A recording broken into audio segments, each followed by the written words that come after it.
Yeah, g'day guys, how you going? Hope you're having a good day. Today I thought what I might do is show off to you one of the things that I find the most fascinating about Kuala Lumpur. And I think Kuala Lumpur in specific, not just all of Malaysia. I'm sure it holds true for a lot of places. Kuala Lumpur is a true melting pot of many different cultures and religions.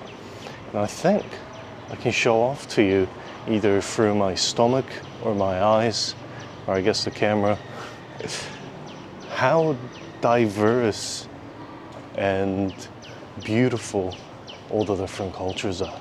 To start us off with, I'm in Chow kit, and it actually has the biggest Gurdwara in all of Malaysia here. Pretty sure it's just down here. Now, if you don't know what a Gurdwara is, that's understandable because they don't have too big of a presence in a lot of the Western world. But where they do have a presence, they always seem to have a positive impact. Gurdwaras are a temple for Sikhs. That is a religion. Hello, Miss Kitty.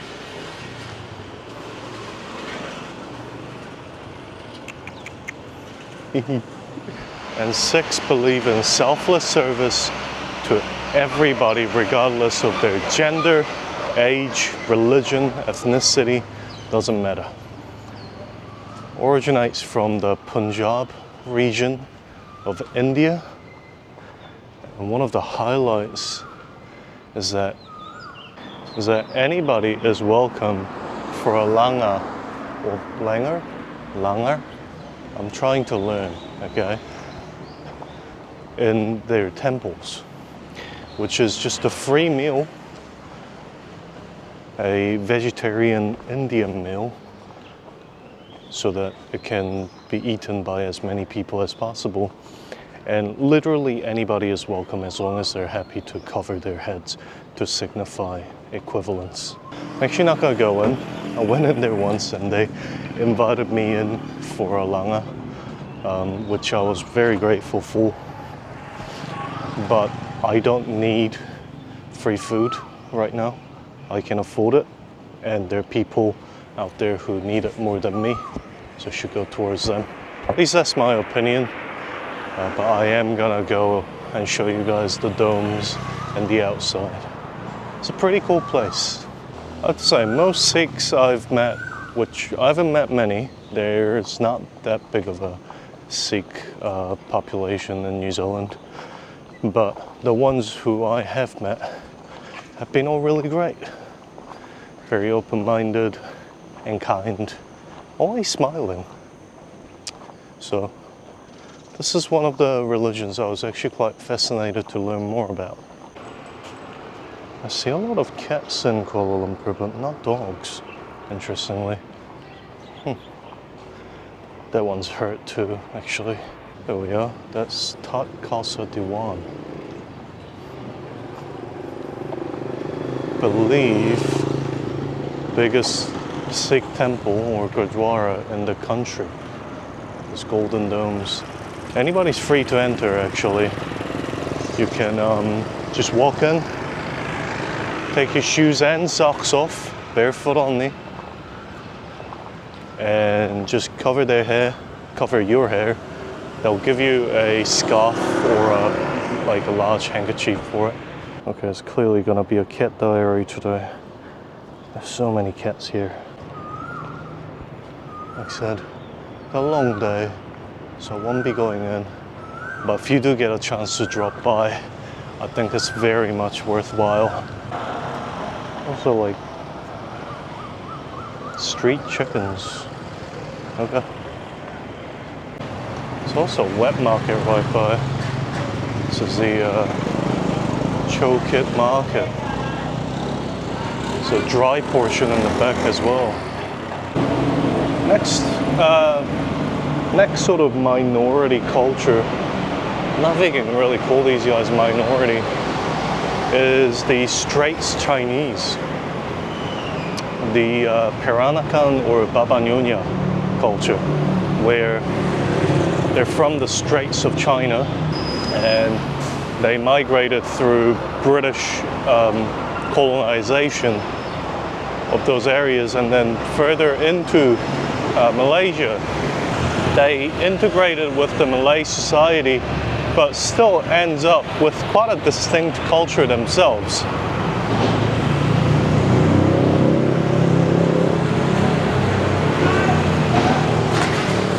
And you'll see a lot of this in, oh shit. Alright, well,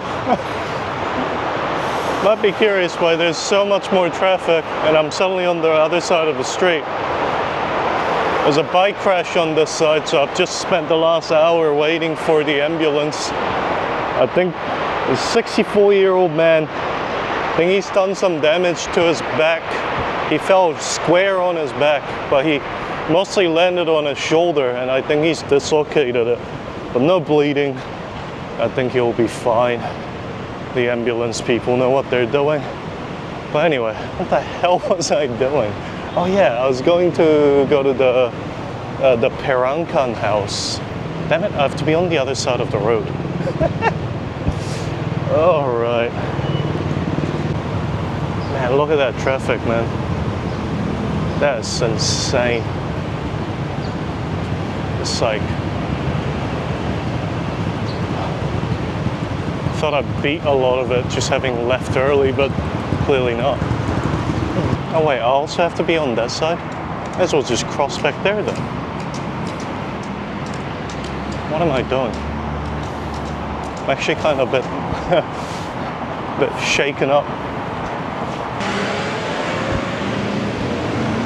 I love that when you cross here, there's a little animation of a green man walking, you know, green light. But they're not walking, they're running, they're like sprinting. It's kind of crazy to see some of this architecture in the middle of this. In a concrete jungle. And just across the fence from me is sort of like classic Chinese architecture mixed with, well, neoclassical European architecture. I don't believe I can actually go in there because it's owned by a law firm. So unless I really need a lawyer, I was hoping to just take a peek in there. Oh, something's broken out of there, not in. Loke Yew Mansion. And owned by a bunch of lawyers. But I wish I could go in and have a look.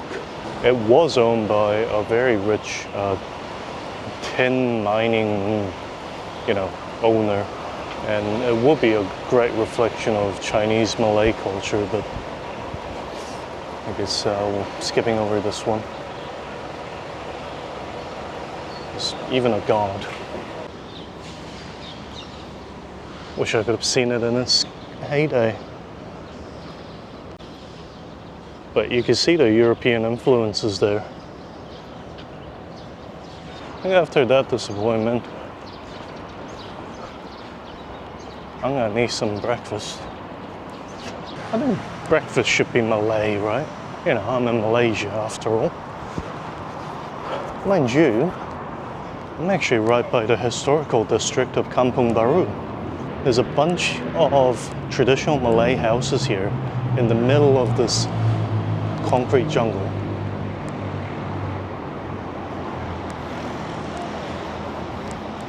And it's actually gazetted as a heritage item, so they can't just plow it over and build skyscrapers over them. Let's go have a walk over there. See what pulls my fancy for brekkie.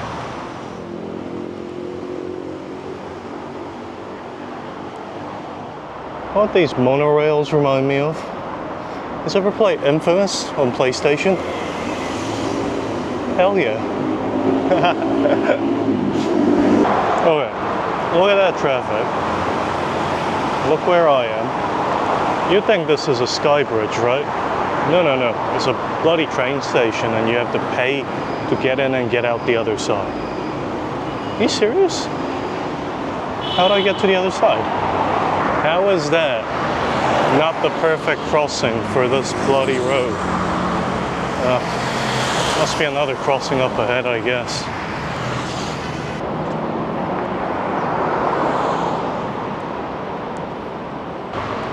You know what? I'm starting to think there isn't a crossing.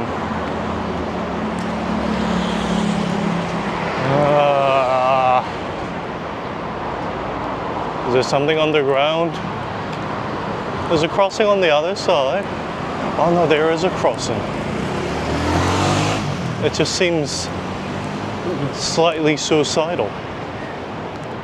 Hey, at least Malaysian people have been better at stopping at stoplights than Thai people have, so there's that. You can just start to see the traditional Malay houses over there. Well, just old houses at least.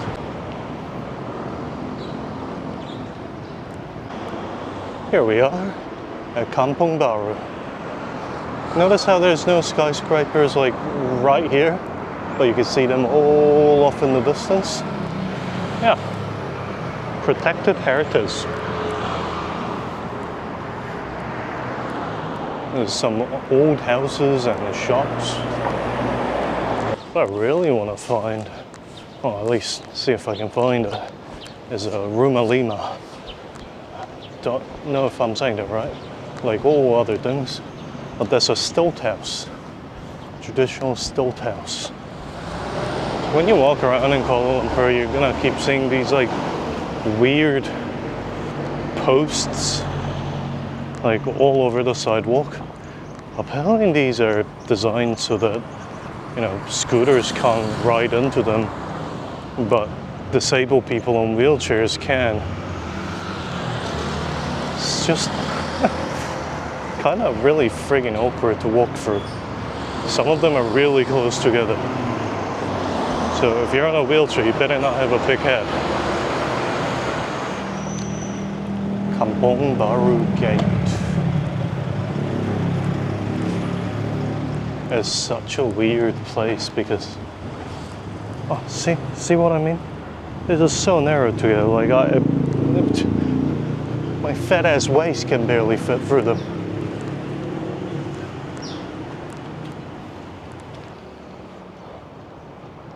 There we go. Right next to all those skyscrapers, eh? This is actually not a half bad night walking street. Lots of food here.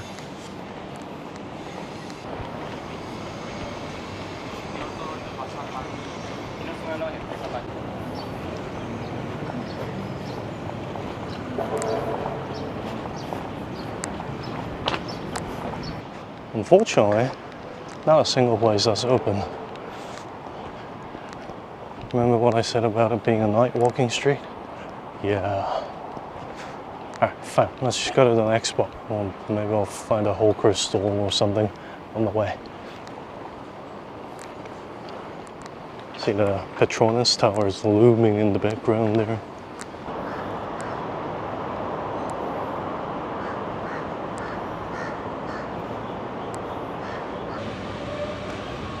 This might be the slowest escalator I've ever been on.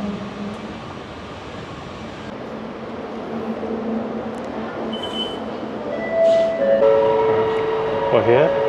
I'm gonna go there. Have a look at some British and Dutch influences on Kuala Lumpur. And also it's pretty close to Chinatown. Oh sweet, a fan. You just go stand right under it. Perfect. Oh.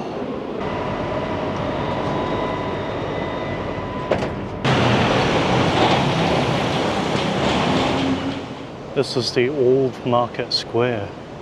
It's where the English, the Dutch, the Indians, and of course the Malays would have come to trade. I believe most of this has moved to Pasar Seni now.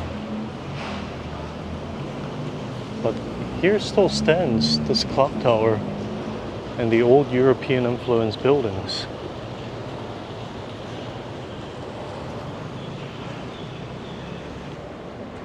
And you know the Brits built it because this was built in commemoration of King George VI's coronation at the time, this clock tower. So this is quite a historied street right next to the River of Life, actually.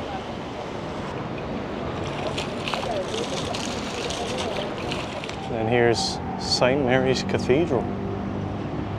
A mock Tudor design. It's a British Anglican church.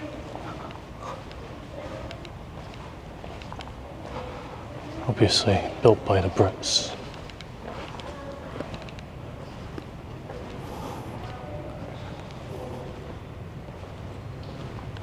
And I believe that organ was actually brought in from Britain.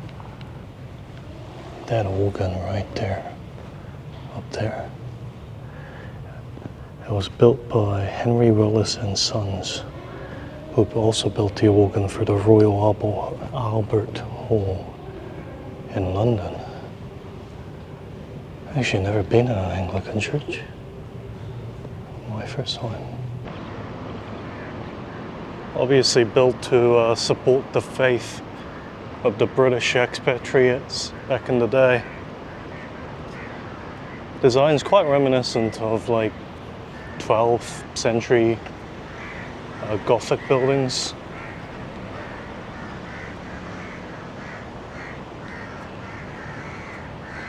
And it sits in here with all the other, right next to Merdeka Square, the Independence Square. And of course there's the flagpole symbolizing independence of Malaysia. And then take a look at these copper domes, the horseshoe arches, and the red brick, and the white stripes and the columns. It's called blood and dressing architecture. It's a lot more pronounced on this National Textile Museum building. So what this is meant to represent is the British attempt at sort of oriental, you know, quotation marks, type of building to give that texture to Kuala Lumpur. Like I say, it is a cool building. It's just, is that cultural appropriation? Okay, I need real food. That sandwich, 7-Eleven sandwich, was not real food. So Hainan's a region in like an island region in China. Very close to Southeast Asia actually, that's quite tropical there. That's not important. The important part is there was a lot of Hainanese cuisine that flowed through Malaysia and then into Thailand. In fact, that's where my beloved chicken and rice comes from, you know, Hainanese chicken. But apparently, this is not your run-of-the-mill average Hainanese-inspired cuisine. These guys, or this area, were immigrants, Hainanese immigrants who were cooks for the British. So there is quite a unique fusion, I guess you could call it traditional fusion cooking here, or so I've been told. I mean, hey, you invented the most perfect food in the world. Couldn't screw anything else up, I'm sure. I'm sure it's gonna be worth the walk.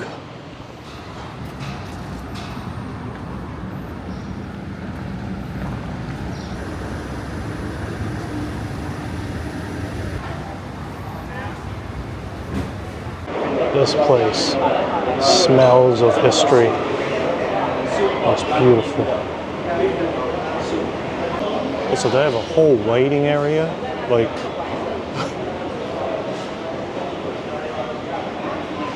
I think this place might be a bit popular. Alright, this is meant to be the Malaysian / Hainanese take on a Western roast. Pea-based gravy, deep fried veggies.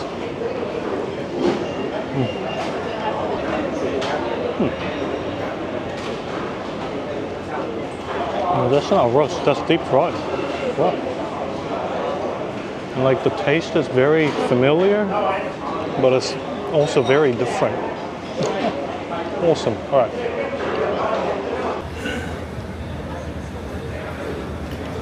Oh, that might have actually been like the best roast thing I've ever had.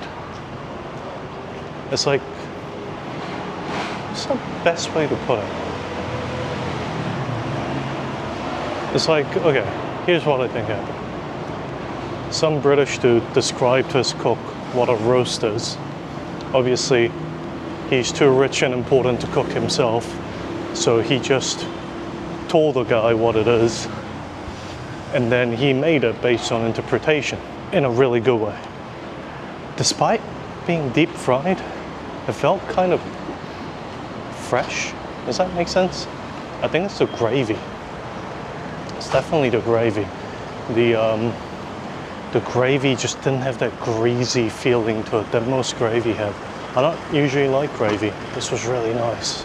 Was it worth 50% of my daily budget? Maybe?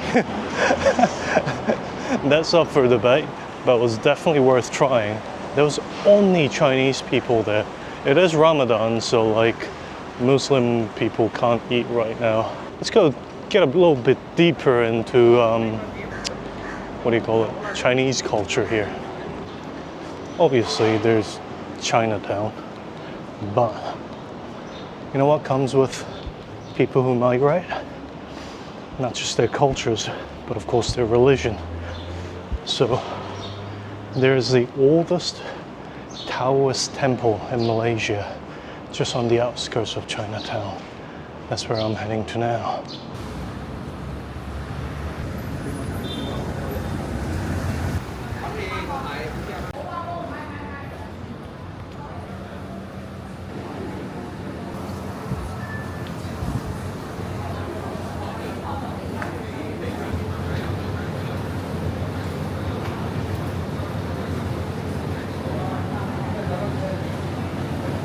It is thick with incense. You probably can't tell, but this building, the temple building, doesn't line up with any of the buildings around it.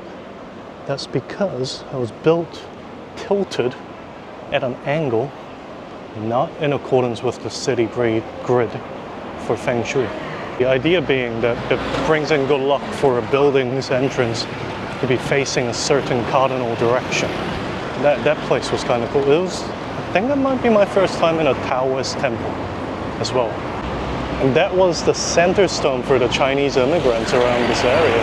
And there's I believe a Hindu temple just down the road from there, just down here. Hold on. I think this is another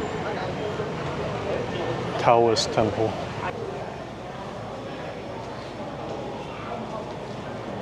It had no camera symbol, so I didn't take much in there, but I think that one's a little different. It houses the warrior god, I think. The first one was a Cantonese temple. Oh, here's that Hindu temple I was looking at. It's very colorful. There is 228 deities on that complex.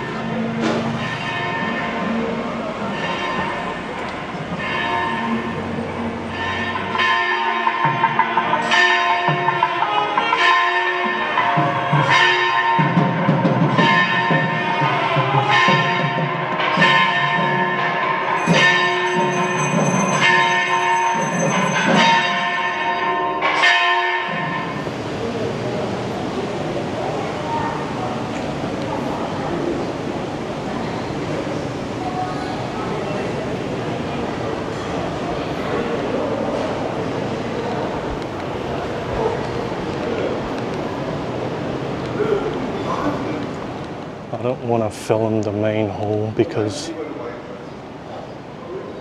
they're doing the ceremony. I'm not sure what it's called, but that's what all that music was about. But I believe, as far as I'm aware, this is a South Indian Hindu temple, so Tamil temple. Huh.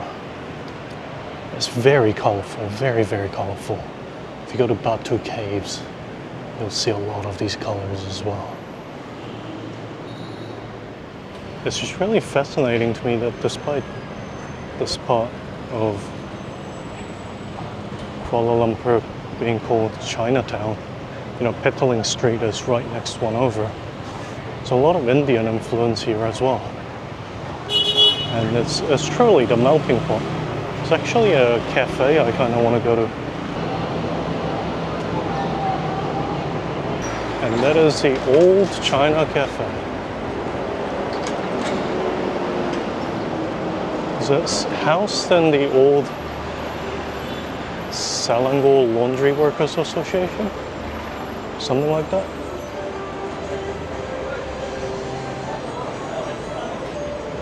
And they sell Nyonya cuisine. I was kind of thinking it was a, what do you call it? Cafe. Just want a coffee, but it looks like a restaurant. Alright, fine. So this is also where a little alleyway here, you can get a glimpse of early life in this part of town.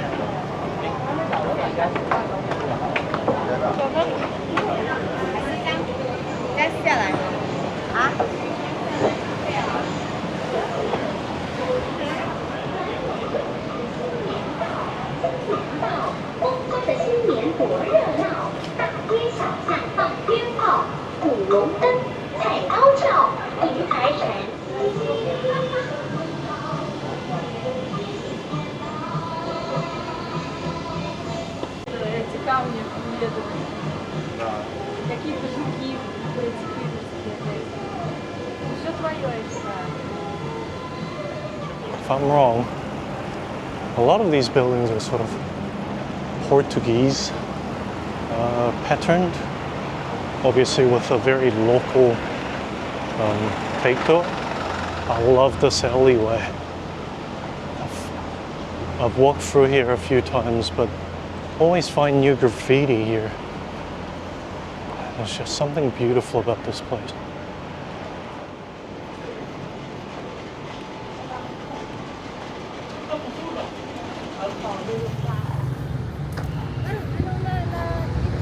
Just one station away from Chinatown is a place called Brickfields.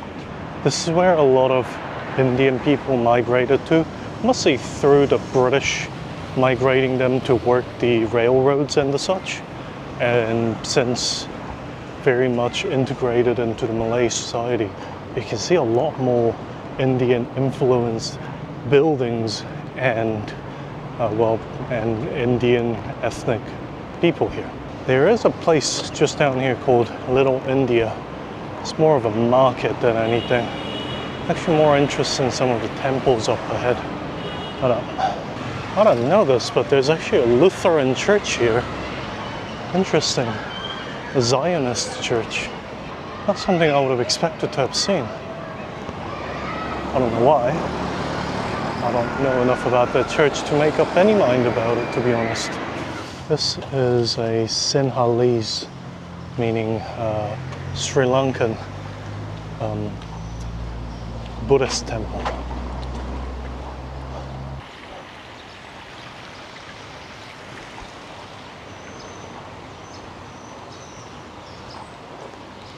And it does have a very different feeling to the Taoist temples that we were just at, or the Hindu temples.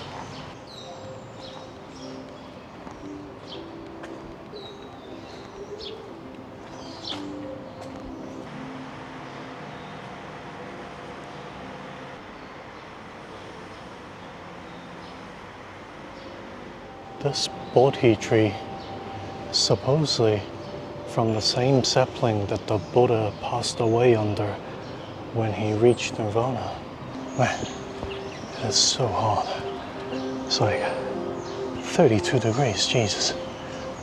This place is very much the spiritual home for the Sri Lankan people who have moved here. It's very different to any other temples I've been to, even the Thai Buddhist temples even. So at the end of the road that the Buddhist temple was on is a Hindu temple, but also styled from the same region as the Buddhist temple south in India. Unfortunately, it's closed for visit right now for whatever reason. I will respect that. You can see how different it is. I think there's even, oh boy, too close. I think there's even a Tamil, so Southern Indian Methodist church just up this road. Oh yeah, oh well, there it is. I'll have to have a go in, but the gate is shut and chained. It's quite a unique building for the area.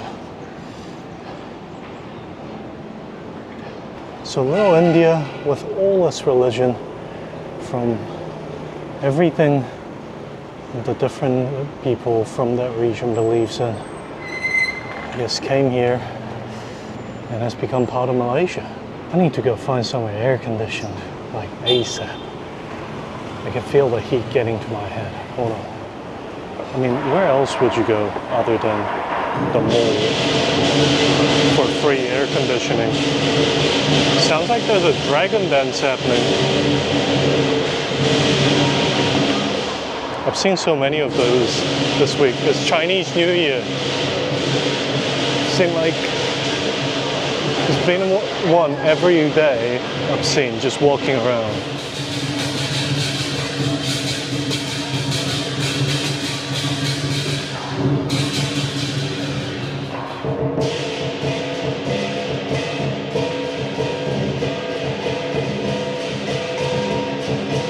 Alright, so not only is it Chinese New Year's week, okay, they celebrate all week. And then there was Jade Emperor's birthday yesterday. Oh my God. Why is it? I swear to God, those are unexploded munitions, not fireworks. Okay, that's besides the point. Not only is it Chinese New Year week, it's actually Ramadan right now. So Ramadan means that the people of Islamic faith, you can just say Muslim, right? Muslim people can't eat during the day. They must fast, but they can eat once the sun goes down. That means there is a gigantic street here full of food people can buy before the sun goes down so they can have a feast once it's over. It's called the Ramadan Bazaar. It's like a gigantic food waiting room. It's awesome. So much stuff there. And that's where I'm gonna go get some food. Because it's like dinner time.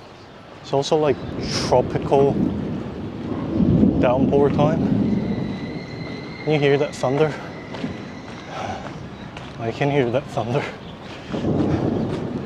Really hope it doesn't start raining again before I get back home. I do have an umbrella, but it just rains once a day like this around here. Just gotta suck it up. It's part of nature. At least it cools down a little bit when it rains, and then it gets really humid because all the water evaporates off the ground. Yeah, it's a vicious cycle, that.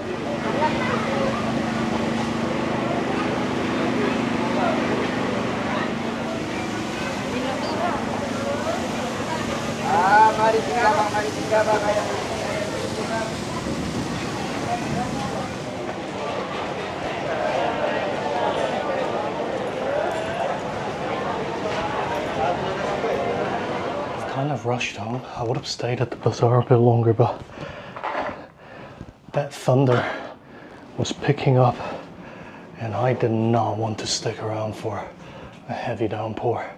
So I picked up some chicken, some carbs, a drink. Let's have a wrap up in a minute. I gotta get out of these clothes. This is not wet with water, this is wet with sweat. It's disgusting. Okay, I'm less sweaty. Oh my god. I'm not really used to a super humid environment. That is, yeah, that was something. I think this is Thai tea. It looked like Thai tea. Yep, that's 100% Thai tea. Super creamy. Super, what is that milk? That milk thingy. Look, I understand that if you feel like this video was more of a quick glimpse at all the different cultures that you can find in Kuala Lumpur. I never meant for this video to be a deep dive. Oh my god, how much could this guy have put on any more sauce? There's more sauce on this than there is bread.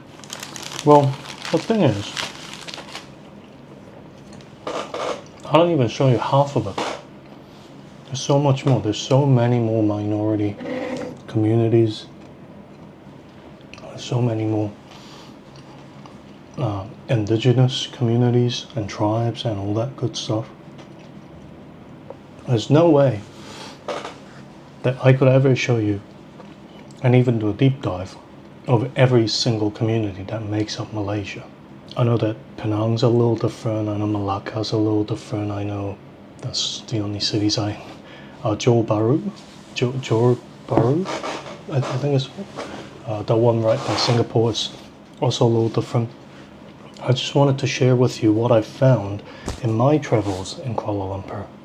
All the exciting things I've discovered, all the things that made me happy to learn about, all the different cultures and differences and the similarities that I saw.